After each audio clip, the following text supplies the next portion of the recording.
Buat jamaah yang ada di rumah, yang udah gak sabar nih tadi dijanjiin sama guru kita Ustadz Maulana mau tausiah praktek.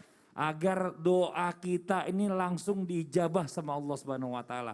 Agar cepat dijabahnya. Mohon izin waktunya guru kita Ustadz Maulana. Baik, bismillahirrahmanirrahim. Makasih banyak yang sudah membagikan Quran atau Yasin atau Majmu Sarif.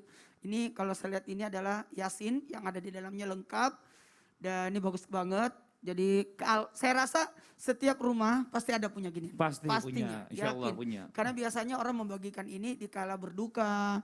Supaya siapa yang membacanya, orang yang membagiin pun dapat pahala. Niatnya bagus itu. Jadi salah satu tujuh dari amal ibadah yang dapat terus pahalanya adalah mewakafkan Quran. Ini termasuk ya. Ini contoh ini kalau kita buka, biasanya ada yang punya nama, ada gambarnya. Coba kita lihat. Nah di sini ambil kesempatan praktek apa itu? Berdoa lewat bacaan-bacaan supaya doa kita dijabah. Coba kita lihat di sini ada beberapa kalau kita bisa lihat ya, saya rasa sama semua. Yang jelas, yang pertama ada ayat kursi. Berdoa setelah membaca ayat kursi.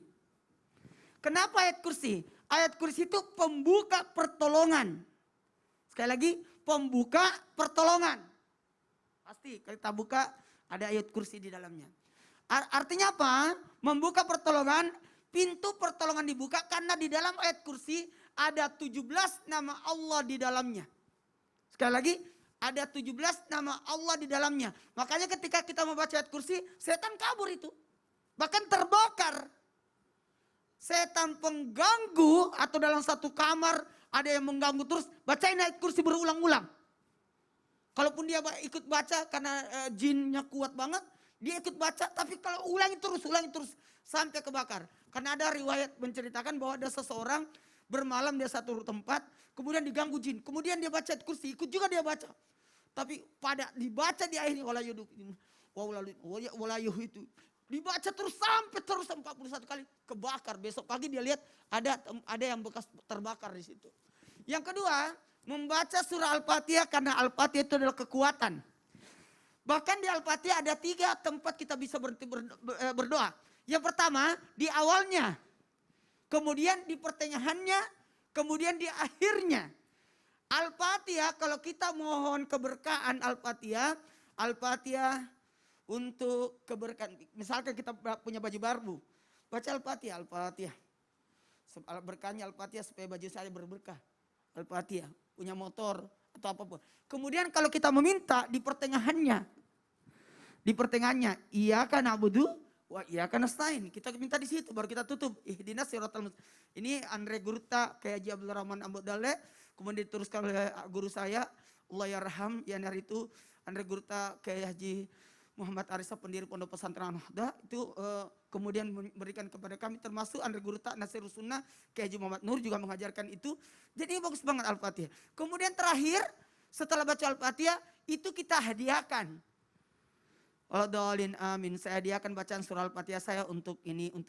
Bisa dihadiahkan. Kemudian Al-Ikhlas. Siapa yang membaca surah Al-Ikhlas maka mengabulkan hajat. Apapun hajat permohonanmu akan dikabulkan ketika engkau membaca surah Al-Ikhlas. Apalagi kalau sampai 3 kali karena Al-Ikhlas itu sekalinya sama dengan membaca sepertiga Al-Quran. Dan jadi kalau kita baca 3 kali bagikan menghatamkan Quran.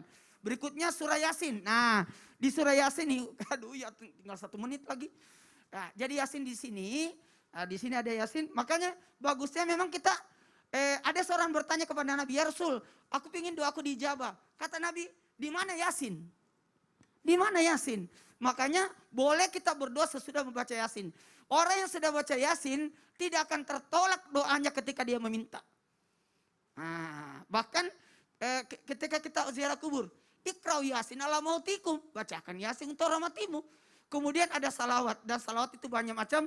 Dan alhamdulillah saya baca di sini banyak banget bacaan salawat-salawat yang di dalamnya. Bagus banget. Jadi ini bagi orang yang tidak menghafal salawat yang macam-macam, di sini banyak ada salawat naria, ada salawat, pokoknya banyak banget. Dan ini ada juga doa-doa salat aja, salat tarawih, lengkap kan? Jadi kesempatan kita bisa bawa ke masjid buku doa-doa. Kemudian Asmaul Husna, dan juga di sini di penghujungnya biasa ada tulisan Asmaul Husna dan istighfar.